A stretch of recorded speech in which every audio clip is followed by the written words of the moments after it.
안녕하세요. 암과 책의 오디세이 김세섬입니다. 요즘 계속되는 뇌수술 비포 앤 애프터 시리즈예요. 제가 수술을 받기 전, 받고 난 후 달라진 저의 삶의 방식, 이 부분에 대해서 말씀드릴 거고요. 이번 회차에서는 음료수라고 해야 될까요? 마실거리, 거기에 대해서 말씀드려 볼게요. Fly me to the moon. 네, 뇌수술을 받으신 뒤로 못 드시게 된 음료가 있나요? 네, 지금 안 마시고 있는 게 예전에는 즐겨 했는데 네. 못 마시게 된 음료가 바로 술과 커피입니다. 아, 술, 커피 예전에 되게 좋아하셨잖아요. 못 마셔서 아쉽지 않으신가요? 좀 아쉽기는 한데요. 또 그렇게 막 생각나고 간절하고 그렇진 않더라고요. 근데 그 전엔 제가 정말 술도 좋아하고 커피도 좋아했거든요. 네. 저는 이제 아침 식사 대신 아침에 따뜻하게 라떼를 한 잔 만들어서 마셨어요. 네. 만드는 방법은 캡슐 커피 머신이 집에 있었거든요. 네스프레소. 네. 거기에 캡슐을 하나 넣고 추출을 한 다음에 추출을 적당히 에스프레소를 약간 넣은 다음에 거기에 우유를 붓습니다. 네. 그 다음에 그거를 굉장히 쉽거든요. 전자레인지에 그냥 돌려요. 딱 1분 30초. 네. 돌리면 정말 어느 카페에서 만드는 라떼 못지않게 굉장히 향긋하고 좋은 라떼가 나오거든요. 네. 그래서 그걸로 하루를 시작하면서 카페인이 이제 몸속에 녹아들면서 그 생동감? 그런 거를 굉장히 즐겼죠. 술도 마찬가지로 저녁 때 피곤할 때 맥주, 뭐 독주는 이제는 저는 마실 수는 없고 나이가 들어서 술을 자주 마시지도 못하지만 맥주 한두 캔 따면서 그 과자나 스낵 같은 거랑 그 곁들여서 동영상 즐기고 뭐 이런 재미가 있었는데 네. 이런 것들을 더 이상 할 수 없게 돼서 좀 아쉽습니다. 디카페인 커피나 노알콜 맥주 같은 거는 좀 안 즐기시나요? 아, 그거는 즐기고 있어요. 아, 디카페인 커피를 마시기도 하고요. 노알콜 맥주가 요즘에 또 종류가 많이 나와 있어요. 그래서 네. 그런 것들을 가끔씩 마시긴 합니다. 캡슐 커피를 정말 좋아하셨는데 이거를 머신을 사는 걸 되게 망설이셨잖아요. 그래서 회사 다니실 때는 아침에 회사 출근하시면 그 아침에 회사 커피를 한 잔 딱 드시는 에스프레소 머신으로 드시는 걸 되게 좋아하셨고요. 캡슐 커피 머신에 대한 이야기도 좀 들려주시죠. 캡슐 커피가 우리나라에 소개된 지는 꽤 오래됐어요. 네, 근데 저는 불과 한 몇 년 전에 이 기계를 장만했습니다. 네, 왜 이렇게 늦게 장만했냐? 저는 캡슐 커피가 굉장히 비싼 줄 알았어요. 그래서 비싼 거는 회사 가면 그리고 공짜 커피 있잖아요, 여러분. 네, 회사에 머신 좋은 거 저희 회사에 좋은 거 들여놔가지고 그 회사에서 마시던 공짜 커피도 나쁘지 않았거든요. 그래서 회사에서 먹고 집에서는 굳이 뭐 잘 마시지 않게 되니까요. 그러던 차에 제가 퇴사를 하고 집에서만 커피를 마시기는 상황이 되었는데 그 우연찮게 그 제주도 여행을 하다가 머물렀던 숙소에 캡슐 커피 머신이 있더라고요. 네, 거기서 처음으로 이 시도를 해봤는데 커피가 굉장히 맛있고 그래서 관심이 생겨서 집에 돌아와서 기계하고 캡슐 값을 찾아보니까 생각보다 기계도 별로 안 비싸서 한 10만 원인가? 기계는 주고 샀고요. 네, 캡슐 커피도 물론 캡슐 커피가 이제 가격대가 굉장히 다양합니다. 좋은 거는 엄청 비쌀 것이고 또 아주 저렴한 것도 있거든요. 아주 저렴한 건 여러분 다이소에도 커피 캡슐이 있어요. 네, 예, 다이소에 있는 거 3,000원에 10개? 그럼 하나에 300원 꼴이거든요. 네, 근데 우리 국민들 대다수가 마시고 있는 일명 맥모골 네, 혹은 연하커피라고 부르는 맥심 모카 골든가 그런 거 네, 있잖아요. 네. 장맥주가 좋아하잖아요. 좋아하죠. 네, 저도 사실은 즐겨 마셨습니다. 예전에 아주 좋아했었어요. 네, 근데 저는 이제 단 커피를 좋아하지 않거든요. 단 거를 좋아하지 않아서 그 라이트 버전도 사실 요즘엔 나왔습니다. 네, 설탕을 많이 줄인 거. 그리고 심지어는 저 같은 사람들이 많으니까 설탕 부분을 조절할 수 있게끔도 해놨어요. 네. 설탕을 좀 버리고. 전 조절 안 합니다. 네. 다 알겠습니다. 넣습니다. 알겠습니다. 근데 그 가격이요, 여러분. 의외로 싸구려 커피 캡슐보다도 더 비싸요. 아, 커피 캡슐이 더 싸군요. 네.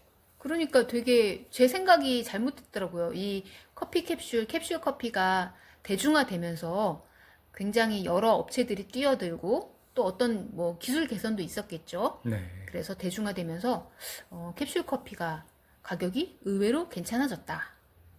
요즘은 그럼 캡슐 커피로 디카페인 커피를 좀 드시나요? 요즘은 그렇게 마시진 않고요.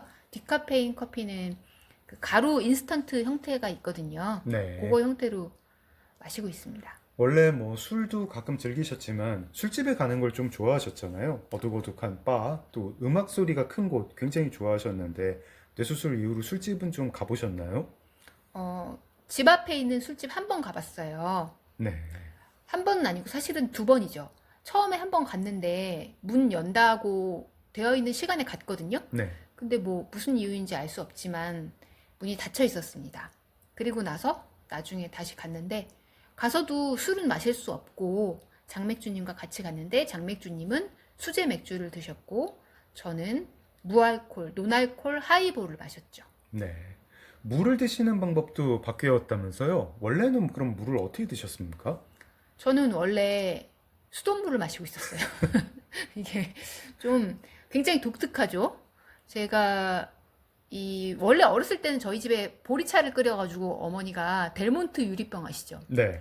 거기에 물을 담아가지고 온 가족이 그 물을 마셨죠. 네. 그러다가 웅진코웨이라는 곳에서 정수기가 나왔어요. 직수형 타입. 그쵸. 예, 그래서 이렇게 컵을 갖다 대면 물이 바로 쪼르륵 나오는 그 정수기를 쓰다가 제가 수돗물을 마시게 된 계기는요. 네. 호주에 갔는데 호주에서는 식당에서 좀 음료를 물을 자동으로 주질 않아요. 네. 이게 우리나라 식당과 호주 식당의 좀 차이인데 아마도 외국 식당 대부분 그럴 거예요. 물을 달라고 하지 않으면 물을 가져다 주지 않거든요. 네. 그래서 제가 한 번은 물을 안 갖다 주길래 물 좀 달라고 했더니만 그 생수병에 든 생수 있잖아요. 그걸 갖다 주고 돈을 받으시더라고요. 그래서 네. 내가 얘기한 건 이 물 아닌데 그랬더니 제가 이야기한 물은 탭 워터라고 불러요. 거기서 탭 네. 워터 달라고 하면 여러분 요거는 약간 막간 상식입니다. 해외여행 가셨을 때 그냥 난 수돗물 먹어도 돼. 난 그냥 굳이 그런 비싼 물 먹고 싶지 않아. 차라리 음식을 하나 더 시키지. 이럴 때는 탭 워터 주세요 하면은 아마 호주에서는 통했습니다. 다른 나라에서는 뭐라고 말하는지 모르겠고요.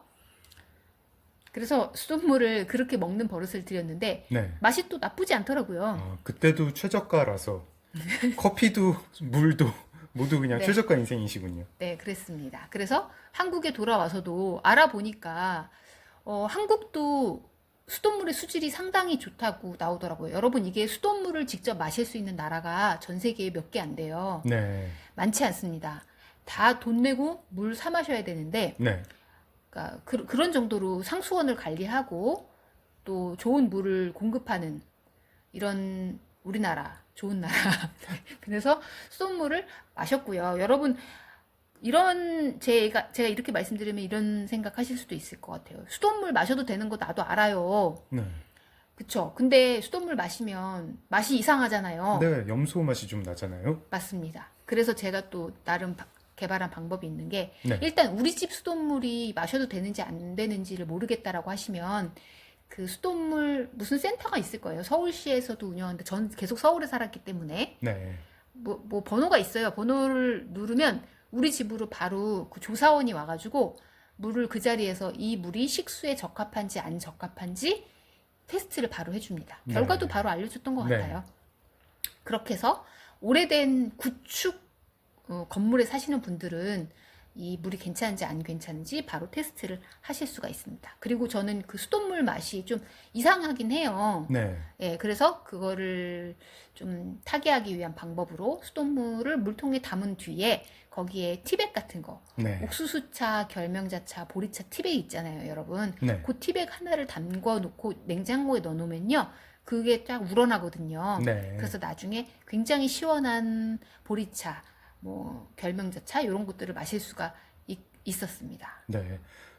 사실은 전국 모든 사무실에 직수정수기가 있고 가정에서도 이 직수정수기 많이 쓰잖아요. 네. 그럼 직수정수기는 호주 돌아오신 다음에 한 번도 안 쓰신 건가요? 네, 한 번도 써본 적이 없어요. 그리고 어.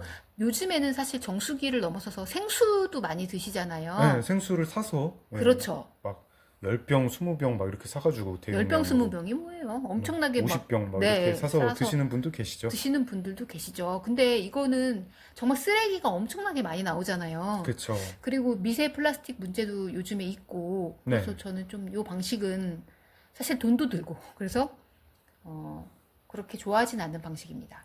지금도 그러면 수돗물을 드시나요? 아니요, 지금은 비포 앤 애프터잖아요. 네. 애프터. 지금은 어떻게 바뀌었냐면 요즘에 브리타 정수기라는 거를 제가 또 알게 되었어요. 네. 그래서 브리타 정수기는 직수형 형태가 아니고 어떤 투명한 플라스틱으로 된 어떤 도구? 통 안에 통 안에 필터가 필터로 있죠. 해가지고 정수를 해주고요. 제가 네. 또 이제 찬물을 좀 잘 안 마시게 되더라고요. 네. 이거는 병이랑 상관없이 뇌수술 네. 비포 앤 애프터가 아니고 어느 정도 나이가 드니까 찬물 마시기가 조금 어려워지는 이가 시리고 이제 그렇게 돼서 이 실온에 있는 물이 좋은데 네.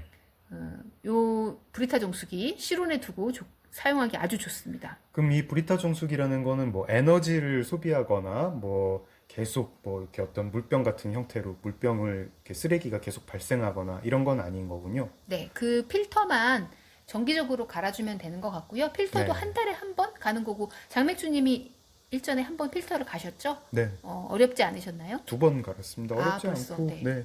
간단했고요. 뭐 얼음이 나오는 기능 막 요즘 정수기들 기능 많잖아요. 그런 거 네. 아쉽진 않으세요? 뭐 뜨거운 물도 나오고 뭐 얼음도 나오고. 아니요, 저는 뜨거운 물은 이제 전기주전자, 케틀이라고 불리는 그걸 이용해서 뜨거운 물 마시고 있고요. 얼음은 냉장고에 직접 얼려가지고 필요할 때마다 먹으면 돼서 그건 그렇게 불편한지 모르고 있습니다. 네. 이 물을 어떻게 제공하느냐가 선진국의 조건 중 하나라고 생각하신다면서요? 네.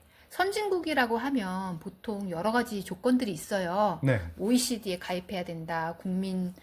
1인당 국민 소득이 얼마여야 된다. 또 이거에 반대해서 뭐 유럽의 선진국의 조건, 국민이 뭐 다룰 수 있는 악기가 하나씩 있어야 된다. 외국어를 하나쯤 할 줄 알아야 된다. 뭘 알아야 된다. 근데 이건 제가 만든 선진국의 조건인데요. 네. 제가 생각하는 선진국이라고 하면 네. 공짜로 마실 수 있는 물이 있어야 된다. 그러니까 음. 거리나 어디에서든 네. 돈을 꼭 주고 어떤 마실 거리를 꼭 사지 않아도 목마르면 마실 수 있는 음수대가 길거리에 설치돼 있다든지 믿을 수 있는 물을 네. 공짜로 마실 수 있어야 네, 된다. 배앓이 하지 않아도 되는 물이 네. 도시에서 제공돼야 한다. 네. 두 번째, 우리가 급할 때 화장실, 네. 공짜로 제공되는 화장실이 있어야 한다. 아, 상하도 수도 시설이 모든 시민에게 무료로 제공이 돼야 된다는 뜻이네요. 네. 근데 우리나라는 여기에 더해서 심지어는 화장실에 휴지까지 네. 구비가 돼 있어요. 네. 정말 대단한 발전이 아니라 할 수 없겠습니다. 비데도 있었으면 좋겠어요. 비데는 이게 청결 부분에서 좀 이제 청소하기도 어려우신 부분이 있을 거예요. 아, 전 비데 있어요. 좀 잘 나온단 말이에요. 그거는 너무 많은 것을 바라는 걸 수도 있고요. 네. 마지막으로는 우리가 길을 걷다가 쉬고 싶을 때 쉴 수 있는 의자나 벤치가 무료로 있어야 한다. 그러니까 꼭 내가 잠깐 쉬고 싶은데 네. 어디에 스타벅스나 뭐 어떤 카페에 돈을 주고 가서 커피를 사지 않아도 네. 잠깐씩 앉아서 쉴 수 있는 벤치. 그러니까 이런 벤치들이 보통 공원에 많이 있습니다. 그렇죠. 그래서 그런 것들이 제공돼야 되는 이 세 가지 조건이 만족된다면 그것이야말로 진짜 선진국이라고 할 수 있지 않을까 생각이 들었어요. 아, 스성님이 생각하는 선진국의 조건 3가지. 모든 국민에게 믿을 수 있는 물을 무료로 제공해야 된다. 네, 그리고 모든 국민이 무료로 화장실을 공중에서 이용할 수 있어야 된다. 네, 그리고 곳곳에, 도시 곳곳에 누구나 앉을 수 있는 편안한 의자가 있어야 된다. 네. 아하, 알겠습니다.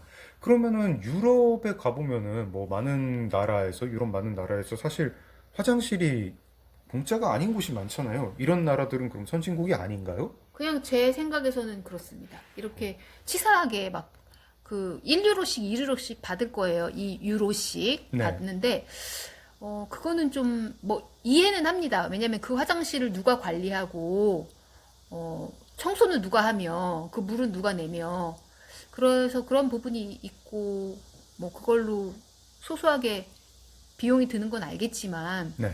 좀 너무 치사하지 않은가. 사람이 급해가지고 엉덩이를 부여잡고 막 화장실을 찾잖아요. 네.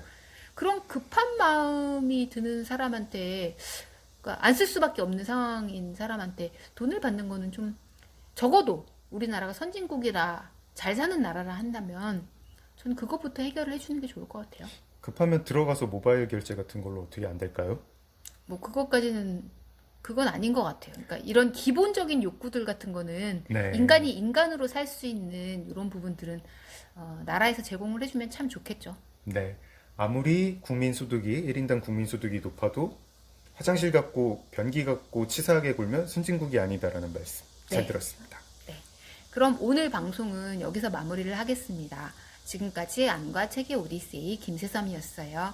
여러분의 좋아요, 댓글, 구독 정말 감사합니다. Stand by me, Stand by me, darling, darling.